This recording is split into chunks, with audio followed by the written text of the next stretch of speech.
Scenes may not be suitable for very young audiences. Parental guidance is recommended. Ang programang ito ay naglalabas ng sensitibong eksena at impormasyon.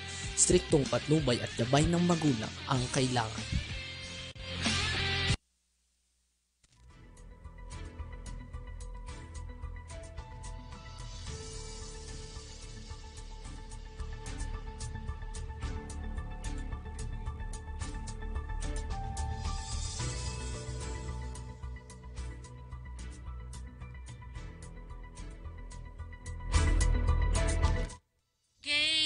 Wala pa rin akong sounds na masyado. Okay. Sige. China. At ito tayo na. Ang ating napapanahong balita. Ito sa ating balitang halian. Araw ng Lunes. Kamusta na po kayo? Para sa ating mga napapanahong balita, sa ulo ng mga balita ay nandito ang China. Nagpadala ng 27 barko sa West Philippine Sea. Bawal umepal sa pirma sa Chacha. ICC di haharangin. Ayon sa Department of Justice. Lotto winners sa Pinas pang-Guinness. Parang pang-Guinness World. Sabi ni Aimee. Tingnan natin mamaya po. Parang pang-Guinness World of Record Baby tepok sa MRI sa ospital. Ano yan? 48 PDLs ng Bilibid inilipat sa Leyte Prison. Pista ng Santo Niño de Tondo dinagsa at naging mapayapa naman. Medical mission ni Councilor Belmonte sinuportahan ng Malasakit Team.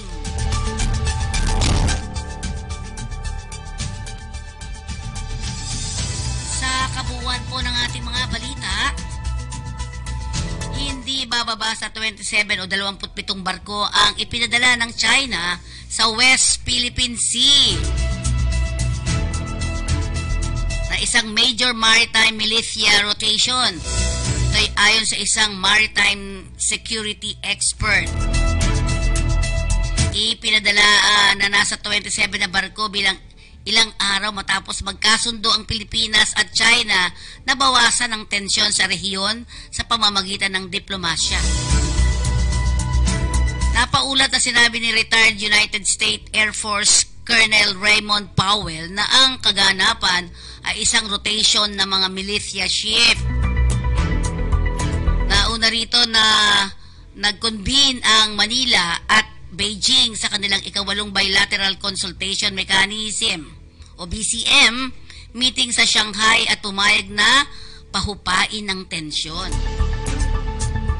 Ayon sa Chinese Foreign Ministry, nagkasundo ang magkabilang panig na ang pagpapanatili ng komunikasyon at dialogo ay mahalaga sa pagpapanatili ng maritime kapayapaan at katatagan.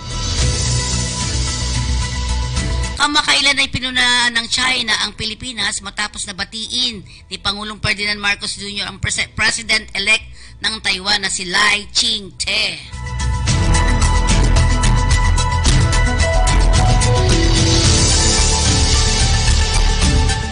Binalaan ni Department of Interior and Local Government Secretary Benhar Abalos ang mga barangay officials na makikilahok sa signature campaign para sa amyenda ng 1987 Constitution na papatawan ng kaukulang parusa. Ito ay sa gitna ng mga ulat na umano'y may kapalit na 100 pesos ang paglagda na sa inireretsadang signature drive at sa iba't ibang bahagi ng bansa para sa People's Initiative. Ayon naman kay Abalos, nakatanggap ng report ang kanyang departamento na nakikisali umano sa pirma ang mga barangay officials, bagamat wala naman silang natanggap na reklamo laban sa mga ito. Sinabi nito na ipinagbabawal sa batas na makisangkot ang mga opisyal ng barangay sa People's Initiative at hindi rin aniya ang mga ito dapat gamitin ng mga grupong nagsusulong sa Chacha para mangalap ng lagda. Kaugnay nito, hinikayat naman ng DILG chief ang sinuman na nais magreklamo dumulog sa kanilang tanggapan para mabigyan ito ng aksyon. Ayon naman kay DILG Secretary Chino Balmosina, kasalukuyan na nilang biniberipika ang mga impormasyon sa umano'y pakikisawsaw ng mga opisyal ng barangay at iginigiit ding ultimo magkomento sa issue ay ipinagbabawal din sa mga ito. Buti naman, samantala hindi naman haharangin ng Department of Justice ang mga investigador ng International Criminal Court na mag-iimbestiga sa madugong war on drugs ng Administrasyong Duterte kung pagkuha ng ebidensya at testimonya ang kanilang pakay. Ayon kay Justice Secretary Jesus Crispin Remulla, mahalaga na nasusunod ang legal na proseso at walang illegal na ginagawa ang ICC prober. Matatandaan na umatras ang Pilipinas sa ilalim ng Administrasyong Duterte sa pagiging miyembro ng ICC matapos itong pakinggan ang reklamong crimes against humanity kaugnay ng libu-libong nasawi sa war on drugs campaign ng nakaraang administration. Nagpatuloy naman ang investigasyon ng ICC bagamat limitado na lamang ang saklaw nito sa panahon na kung kailan miyembro pa ng Pilipinas ang ICC. Nauna namang sinabi ni dating Senador Antonio Sani Trillanes na maaring tapos na ang pagsasagawa ng investigasyon ng ICC sa bansa at binubuo na nila ang kaso labang kay Duterte at sa mga kasabwat nito. Sinabi ni Remulla na narinig niya ang mga ganitong usapan. Idinagdag naman ni Remulla na dapat ay masunod ang proseso at matiyak ang pagrerespeto sa karapatang pangtao. Dapat umanong ipaalam sa Guinness World of Records ang pinakamaraming bilang na nagwagi ng jackpot sa loto ng Philippine Charity Sweepstakes Office. Yan ay ayon kay Senator Amy Marcos. Para kay Marcos, nakamit na ng Pilipinas ang Guinness World of Records sa pinakamaraming bilang ng nagwagi ng jackpot sa loto. Sinabi rin ni Marcos sa lubang nakakapagtaka ang pagdami ng bilang ng lotto winners na maaaring maitakda sa Guinness. Naitilaan niya sa record ng PCSO nitong October.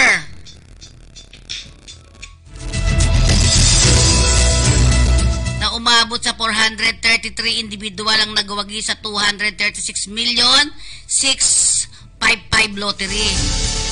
Nauna ring nabatikos ang PCSO matapos matuklasan ng netizen na nagpalabas ito ng edited photo ng Lotto 642 jackpot winner na naging viral. Inamin naman ng PCSO General Manager Melquiades Robles na edited ang photo upang protektahan ang pagkakilanlan ng nagwagi. Patay ang isang sanggol matapos umanong sumailalim sa magnetic resonance imaging procedure sa loob ng isang ospital sa Quezon City. Kinilala ni Quezon City Police Director Brigadier General Rodrigo Maranan ang nasawing sanggol na si Kylie Aiba Radin Bonifacio, 2 buwan at 19 na araw na gulang. Ayon sa nagrereklamo si Jaya May Laroya Radin, ina ng sanggol, residente ng Santa Quiteria, Barangay 163, Caloocan City. Ang kanilang anak ay dinala nilang mag-asawa sa Quirino Memorial Medical Center nitong Enero 18. Ang kanilang baby itinakdang sumailalim sa MRI procedure sa naturang pagamutan na matatagpuan sa Project 4, Quezon City. Ayon sa ginang, pinalagda umano siya sa waiver bago isa ilalim ng isang tinutukoy lamang nitong Doktora Bentulan sa MRI ang kanilang anak. Gayunman, matapos naturukan ng anesthesia ang isang intravenous IV, ang bata ay biglang hinamatay at nangitim. Agad naman nagpasaklolo sa mga pediatric doctors ang ginang pero binawian ng buhay ang kanyang anak dakong alas 4 o 4:30 ng hapon nitong Enero 19. Inahayag ng ginang na halos masyak siya sa insidente dahil malakas ang kanyang sanggol bago ang procedure, pero nang maturukan na ay bigla na lamang itong nakikisay hanggang sa mawalan ng ulirat at hindi na nagising ang naturang bata. Matapos ang ilang araw, nagpasya ang mag-asawa na dumulog sa impilan ng pulisya upang ireklamo ang naturang doktora at pagamutan. Nakatakda namang isa ilalim sa otopsiya ang bangkay ng sanggol upang mabatid ang tunay na sanhi ng pagkamatay nito. Atin munang tutukan ang report ng ating katotong July Pudok. July! Yes, Tita Pe, tukoy na yung pumatay sa isang dentista sa May Calapan, Mindoro kay Dr. Teng. Ang suspect na kilalang nasa edad 16 anyos, minor de edad, no? At may kasama ito. Pero itong dalawa, umamin na sila yung pumatay dito sa nasabing doktor. Kasi ang sanhi ng nasabing motibo ng insidente ay yung maraming pera to si Dr. Teng. Kaibigan nila to, kaibigan. Kasi pag nakita mo yung katawan, punong-puno na alahas. Oo, alahas, punong-puno. Sino naman di masisilaw dyan? Kahit na hindi ka demonyo, magiging demonyo ka, di ba? Pag nakita mong ganon. Yes. Yun nga. Sinaksak yata to na. Inabot yata ng 50 mahigit ng tama. Talagang tinding galit. Oo. Parang galit na galit naman yan. Oo, galit na galit. Oo, yun nga, nahuli na ng Calapan Mindoro Police, yung nasa dalawang suspect. At mayroon pa tinuro na yun naman hindi nila kasama, pero parang lookout yun, yung tao na yun. So, nakakulong na rin. Pero hanggang ngayon, iimbestigahan pa raw ng Calapan Mindoro Police. Nasaan yung mga alahas? Yes. Nasaan yung mga alahas? Nakuha ba yung mga alahas niyan suot-suot? Oo, nakuha. Yung mga cellphone niya, pera niya, yung ano niya, yung kanyang mga alahas. Yun lang kanilang motibo Hindi naman yung may galit sila sa tao dahil nakitaan na mapera. Alam mo na, hindi pa natin alam kung gumagamit ng pinagbabawal na gamot ng dalawang suspect. Yan nga talagang kinuha nga nila yung alahas, pera, lahat ng kayamanan ni Dr. Teng. Dentista to Dentista at yun nga, nilimas, pinatay. Awa naman ng Diyos, marunong ang Diyos talaga, itinuro na ng Panginoon kung sino yung mga suspect. Ayun, nahuli. Dalawang 16 anyos na minor de edad. Hindi pa pinangangalanan, no? Pero bata. Yung magulang pala nito nasa ibang bansa at yung isang magulang niya nandiyan sa Mindoro. Kaya pinatatawag na para ipaalam sa magulang na yung anak nila nahuli sa insidente na pagnanakaw. So yun, inimbestigahan pa ngayon ng matindi ng pulis ng Mindoro para maging kompleto yung detalye at malaman natin kung alam ko, siguro, murder ang kakaso dito. Alam mo yung mga murder, Nobel recommended yan, di ba? Pero ano to mga to, hindi naman minor de edad. Minor de edad, 16. Ay, nako. Oo. Dalawa sila minor de edad. Yung isa, hindi alam kung ilang edad yun. Pero, awa ng Diyos, tinuro na siguro na po ang may kapal na grabe, biro mo, 50 mahigit ang tama. Hindi kaya yung mga nakadroga yung mga yan?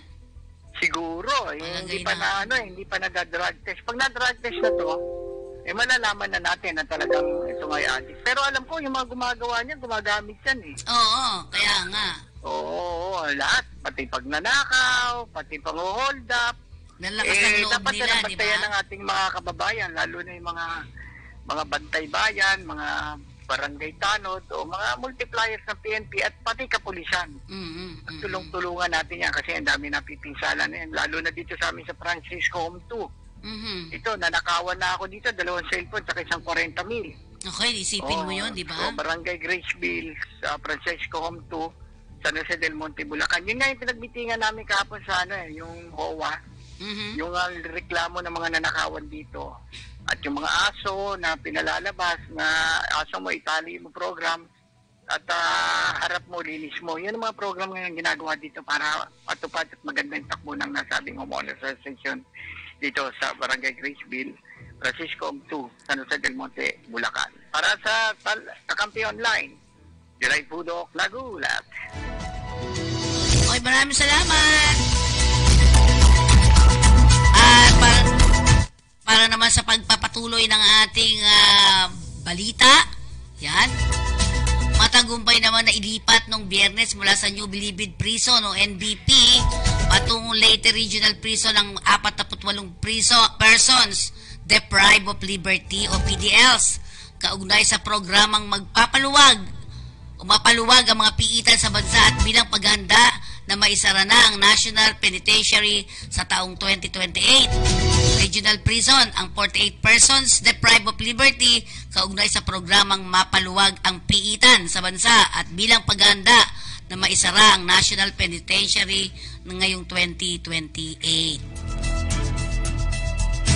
Matapos ang kanilang biyahe, maayos naman nakarating ang PDL sa piitan sa Leyte nung Sabado ng hapon, January 20, ayon kay Bureau of Correction o BUCOR Director General Gregorio Pio Katapang Jr.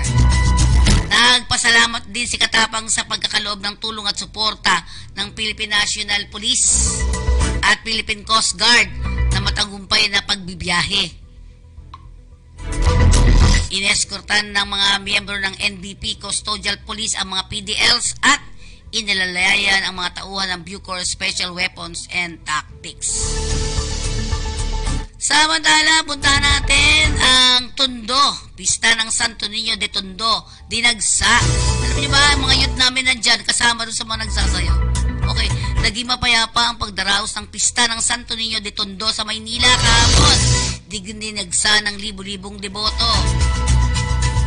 Batay sa ulat, dakong alas 3 ng madaling araw pa lamang, dumagsa na ang mga deboto ng Santo Niño ng Tondo Church upang dumalo sa banal na misa at marangal na prosesyon. Dakong alas 4 ng madaling araw o 4 o'clock in the morning nang umarangkada ng prosesyon na inilahukan ng iba't ibang karosa ng mga Santo Niño at libu-libong deboto na may bit-bit na mga imahe ng Santo Niño de Tondo. Nagkaroon din ng mga banal na misa na idinaraos kada oras para sa Santo Niño de Tondo. Sinimulan din ang pagdaraos ng misa simula alas 12 ng hating gabi hanggang alas 11 ng gabi nitong linggo.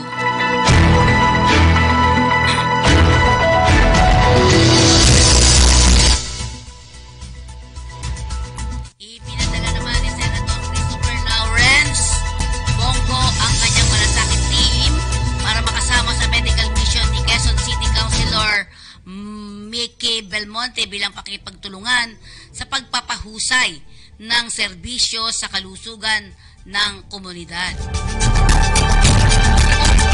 Ang medical mission na ginanap sa BYC Covered Court at inorganisa ni Councilor Belmonte ay nagsagawa ng libreng medical consultation, dental check-up at pamamahagi ng mga gamot. Ang naturang medical mission sa Quezon City isa sa maraming hakbang na sinusuportahan ni Go bilang bahagi ng kanyang pangakong tutulong sa paghahatid ng serbisyo sa mga komunidad at isusulong ang kalusugan at kapakanan ng mamamayang Pilipino. Ang Malasakit Center sa Quezon City ay matatagpuan sa Lung Center of the Philippines, Novaliches District Hospital, Philippine Heart Center, Philippine Children's Medical Center, National Kidney and Transplant Institute, East Avenue Medical Center, Veterans Memorial Medical Center, Philippine Orthopedic Center, National Children's Hospital, Philippine National Police General Hospital, at Quirino Memorial Medical Center. Sa buong bansa, mayroon ng operational na 159 malasakit center at ayon sa Department of Health, humigit kumulang 10 milyon Pilipino na ang natulungan ng naturang center. Yan ang ating mga balita sa araw na ito. Dumako muna tayo sa ating ulat panahon.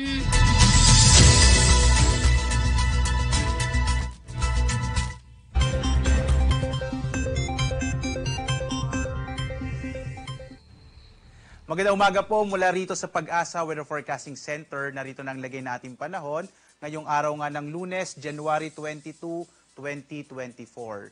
Sa ating latest satellite images, makikita ho natin na patuloy ang epekto ng Northeast Monsoon o itong hanging amihan na tinaasahan natin, lalong-lalo na sa mga susunod na araw ay patuloy na makakaapekto at lalakas pa itong hanging amihan na maaaring makaapekto, hindi na lamang dito sa Luzon at maaari itong umabot hanggang sa Kabisayaan. Samantala naman, sa iba pang bahagi ng ating bansa, makararanas pa rin ng mga isolated rain showers and thunderstorms, partikular na sa bahagi ng Visayas at dito sa may bahagi rin ng Mindanao. Sa ngayon nga, base sa ating pinakahuling mga datos ay wala pa rin tayong nakikitang anumang low pressure area na maaring maging bagyo sa mga susunod na araw. Wala pa tayong LPA na minomonitor sa loob at labas ng Philippine Area of Responsibility. Mas malaki lang ang mga pag-ulan, malaki lang ang tsansa ng mga pag-ulan, partikular na dito sa may silangang bahagi ng Northern Luzon. Samantala sa iba pang bahagi ng ating bansa, mga pulupulong pag-ulan, pagkilat pagkulog naman ang mararanasan. Dito sa Luzon, inaasahan natin ang malaking tsansa ng mahihinang pag-ulan, partikular na sa bahagi ng Batanes, kasama rin yung Apayao, Cagayan, kasama yung Babuyan Islands, dulot yan sa patuloy na paglakas ng northeast monsoon o hanging amihan. Samantala, sa nalalabing bahagi ng Northern Luzon, yung Ilocos Region, nalalabing bahagi ng Cordillera at ng Cagayan Valley, kasama din itong Central Luzon, Calabarzon at Kamaynilaan, inaasahan natin yung posibilidad ng pulupulong mahihinang pag-ulan, pero dahil pa rin sa epekto ng northeast monsoon, posibleng patuloy ho na medyo malamig pa rin yung gabi na ating mararanasan. Sa nalabing bahagi naman ng Luzon, itong Bicol Region at Mimaropa, mga isolated rain showers and thunderstorms ang maaring maranasan. Nakikita din natin itong bahagi ng Bicol Region at Quezon Province sa mga susunod na araw, posibleng malaking tsansa ng mga pag-ulan. Epekto pa rin yan ng northeast monsoon o hanging amihan. Yung agwat nga ng temperatura natin sa Lawag nasa 24 to 30 degrees Celsius, sa Tuguegarao hanggang 32 degrees Celsius, sa Baguio 15 to 23 degrees Celsius, sa Kamaynilaan 24 to 30 degrees Celsius, sa Tagaytay 21 to 28 degrees Celsius, habang sa Legazpi hanggang 30 degrees Celsius. Dito naman sa Palawan at sa Visayas, makikita natin ang mga isolated rain showers and thunderstorms, bagamat posible pa rin yung medyo mainit na mga tanghali. Agwat ang temperatura sa Calayan Islands, 24 to 32 degrees Celsius. Sa Puerto Princesa naman, 24 to 32 degrees Celsius. Sa Iloilo, 20 to 30 degrees Celsius, habang hanggang 30 degrees Celsius sa Cebu. At sa Tacloban, hanggang 30 degrees Celsius. Sa bahagi naman ng Mindanao, posible rin yung mga isolated o pulupulong mga pag-ulan, pagkilat, pagkulog. Bagamat mga isolated dito, minsan yung mga localized thunderstorms ay maaaring magdulot ng mga biglaang pagbaha at pagguho ng lupa. Ugalayin ho natin na laging updated sa mga nilalabas na mga warnings na ating mga Regional Services Division dito sa Visayas at sa Mindanao. Yung agwat ng temperatura sa Zamboanga, 24 to 33 degrees Celsius. Sa Cagayan de Oro naman, nasa 26 to 30 degrees Celsius, habang sa Davao ay mula 25 to 32 degrees Celsius. At dahil nga sa hanging amihan, may nakataas pa rin tayong gale warning. Ito yung babala natin sa malalakas na pag-alon ng karagatan. Delikado pa rin ho na maglayag yung mga maliliit na sasakyang pandagat at maliliit na mga bangka, partikular na sa mga baybayin ng Batanes, Cagayan, kasama yung Babuyan Islands, sa Ilocos Norte at Ilocos Sur. Iwasan mo ng pumalaot para makaiwas din sa mga aksidente na dulot ng malalakas na pag-alon ng karagatan. Ito ay dulot din ng northeast monsoon o hanging amihan. At narito naman ating inaasahang magiging lagay ng panahon sa mga susunod na araw dito sa Kamaynilaan, sa Baguio City at Legazpi. Inaasahan natin yung patuloy na epekto ng northeast monsoon o hanging amihan, habang sa Legazpi, sa bahagi ng Bicol, ay posible ang mas malaking tsansa ng mga pagulan pagdating ng araw ng Miyerkules at Huwebes, dulot ng northeast monsoon. Yung agwat nga ng temperatura natin sa Metro Manila mula 23 to 30 degrees Celsius. Sa Baguio, maaari pang bumaba ang temperatura mula 14 to 23 degrees Celsius, habang sa Legazpi City ay mula 23 to 30 degrees Celsius. Maaari ding umabot ito ang epekto ng northeast monsoon sa bahagi ng Kabisayaan at posible yung mga isolated o pulupulong maihinang pag-ulan, lalo na pagdating ng araw ng Miyerkules at Huwebes na maaaring maging dulot ng northeast monsoon. Sa Metro Cebu, yung agwat ng temperatura, 24 to 31 degrees Celsius. Sa Iloilo naman, nasa 25 to 30 degrees Celsius. Habang sa Tacloban naman ay mula 24 to 31 degrees Celsius. Mga isolated o pulupulong mga pag-ulan, pagkilat pagkulog naman ang maaaring maranasan sa bahagi naman ng Mindanao. Habang sa Metro Davao, ang ating agwat ng temperatura ay mula 24 to 32 degrees Celsius. Dito sa Cagayan de Oro City, sa Northern Mindanao, nasa 24 to 30 degrees Celsius. Habang sa Zamboanga City, nasa 24 to 34 degrees Celsius.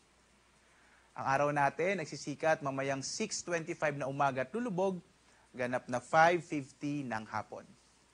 Sundan pa rin tayo sa ating iba't ibang mga social media platforms, sa X, sa Facebook at YouTube at sa ating website pag-asa.dost.gov.ph para sa pinaka-updated at pinaka-komprehensibong impormasyon sa lagay ng ating klima at panahon. At live na nagbibigay update mula dito sa Pag-asa Weather Forecasting Center, ako naman si Obet Badrina.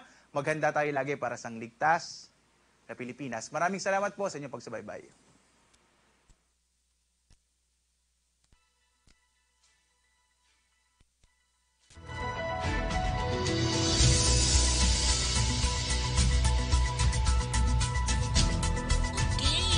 Sincerity Cafe and Restaurant na matatagpuan sa iba't ibang panig ng Kamaynilaan at dalawa naman sa Quezon City.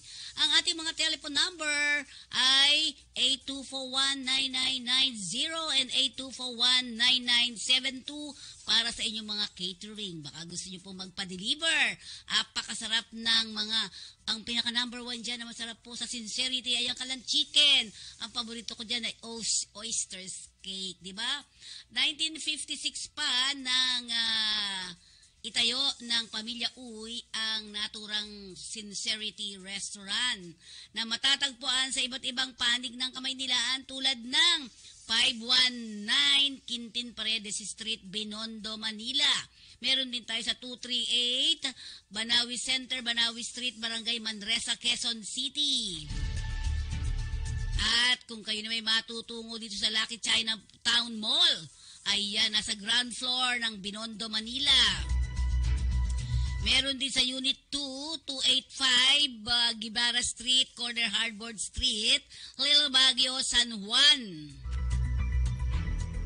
Matungo naman kayo sa Robinson's Magnolia, Express Sincerity rin po ang naririyan. At ang SM Mega Mall sa Quezon City.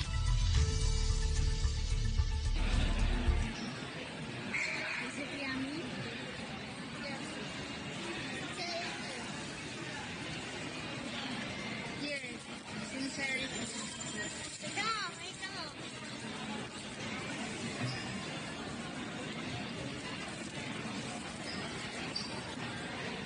Ayan po, Pampamily Pack ang inyong Absolute Pure Distilled Drinking Water. I love this water.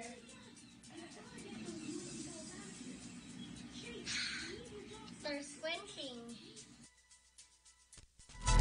Yan ang ating Absolute Pure Distilled Drinking Water. May pang pamilya na, may pang sports pa, at pang personal. At para naman sa ating flag carrier ng Pilipinas, andyan po ang ating Philippine Airlines. Ayan, gustong-gusto pong sakyan yan ang ating mga elderly kasi safe ka na, safe and sound sa pagsakay at pagbaba ng ating flag carrier. Walang iba kundi ang ating Philippine Airlines.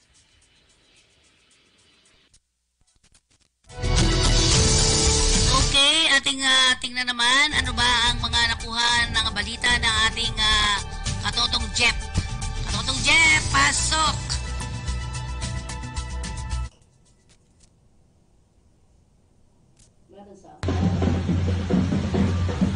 Ito yung nangyari kahapon, ano?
Ganyang kasaya sa Tondo. Tondo to, no? Diba?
na nangyari nitong karaang Tondo, no? Santo Niño de Tondo.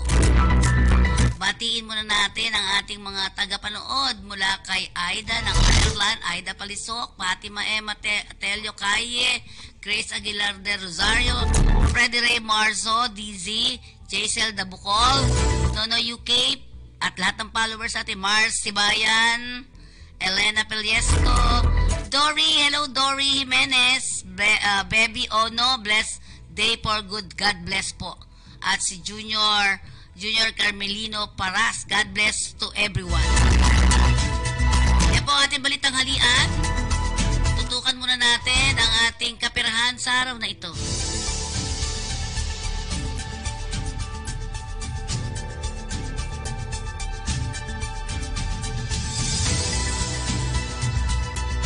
Ang Philippine Online Broadcasters Association, yan po, dyan po tayo miyembro. Ang Kakampi Online ay miyembro ng Philippine Online Broadcasters Association. Ang baliktanghalian po ay napapanahon para sa atin. Ang ating US dollars ay pumapalo sa 56 peso. Ang ating euro ay 61 pesos and 08 centavos. British pound is 71.20. Ang ating Australian dollar is 37.045. O parang pumatak sa 37. Ang Canadian dollar is 41.73 pesos. Samantalang ang ating Singapore dollar is 41.83 centavos. Swiss franc ay 64.55 pesos. 64 pesos and 55 centavos. Ang ringgit halos 12, no? 11 pesos and 88 centavos.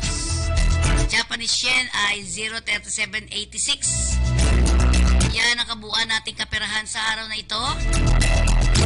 Meron ba tayong mga maraming nanonood sa atin dahil sa mga trabaho patron? Oo, ayan. Nais nyo ba ng mga trabaho? Trabahong wala kayong babayaran? Kasi ito ay talaga namang wala ng placement fee po ngayon kasi. Diba? Sige, tingnan natin. Ayan, nangyari to. Ang dami po nag-apply sa kanila, no? Domestic helper to Singapore, they need 20 lang. 20 domestic helper to Singapore. Yan po ang iQuest International Manpower Services. Next natin. Ang sinasabi nga nila ay 600 Singapore dollars ang sweldo. Standard qualification to babae, 24 to 38 years old, at least high school graduate, no tattoo, can speak and understand English.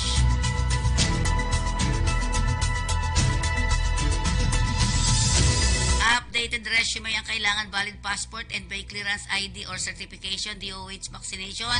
Kailangan po 2 dose with booster.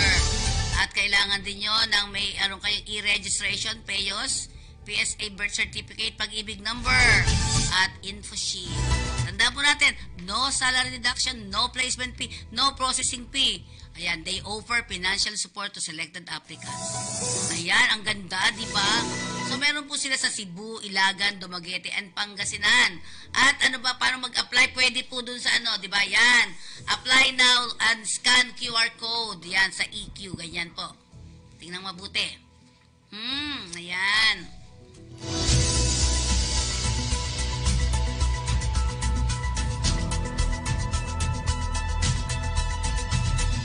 Okay, Red Sea Gateway Terminal. Yan. Ha? Jeddah, Saudi Arabia. At ito'y accredited ng DMW. Yan. Red Sea. Yan. Jeddah, Saudi Arabia. Yan. Preferably with port terminal experience. Gusto nila ng quality control coordinators. And refer supervisor. Okay, next. Ayan, you can apply sa arms.lbsrecruitment.com.ph or you can send your updated CV to our apply.msd@e/recruitment.com.ph. LBS Recruitment Solution Corporation ay matatagpuan po sa number 610 Cochanco Building, TM Callao Street, corner MY o Rosa Street, Ermita, Manila, Philippines. Next, ito Ranzol, job opportunities in Kingdom of Saudi Arabia, Al Mawarid Manpower in Saudi Arabia, Saudi Private Aviation. Parang may kaso. 20 ground support equipment operator, Al Mawarid. At least 3 years working experience, can drive all types of equipment, including heavy trucks. Prepared holding GSE operating license includes lower deck loader, passenger steps, baggage, and conveyor belt and technical. ACU, AZU, and APU. Pushback and headset license. With good communication skills in English, Arabic is an advantage. Must have graduated at least high school. For interested party, kindly send updated resume and supporting documents to Annie@rensol.com, Trina@rensol.com, Almira@rensol.com. Tandaan po natin ha, no placement fee. Next natin, meron pa? Okay, they need 100 female cleaners in Saudi Arabia. Ito ang Delta Beer Overseas Job Placement and General Services Incorporated. Ito ay matatagpuan sa Unit 2D, 2nd floor, Miramonte Building, 53 Senator Hill Puyat Avenue Corner, Ross Boulevard, Pasay City. Ang landmark, Camel Appliance, Buendia, Pasay. Next to Shell Gas Station, Buendia. The owner, Margie Socorro Sacote. Contact positive 632-27-6787-454. Yan po kabuuan ng ating balitang halian. Okay. At yan ang ating mga balitang halian sa araw na ito. Tayo muna ay magbigay ng mga ulat sa ating RTBM.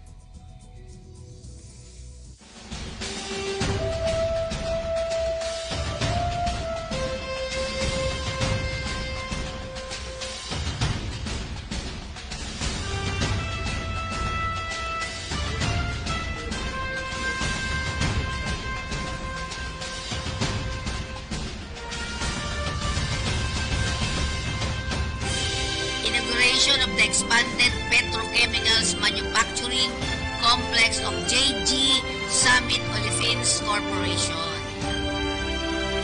Talagang pinunta na po yan ni Presidente Marcos. What you have built here is more than a cutting-edge technology. It is a testament to Filipino skill, a proof of business confidence, an example of manufacturing resurgence, and a realization of the vision of a great Filipino industrialist, the patriot John Gokongwei.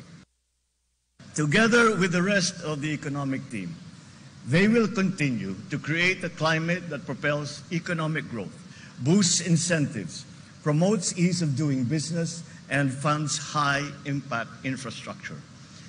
The bottom line of their assigned mission is this: to reduce red tape that chokes industry and innovation and replace it with a red carpet that ushers in capital, foreign and domestic, and provides the path towards progress.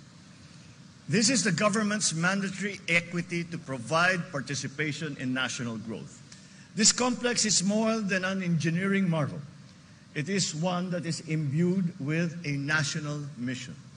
It is a key plank in the manufacturing renaissance that will revitalize domestic industry and scale up competitiveness, as what our Philippine Development Plan envisions.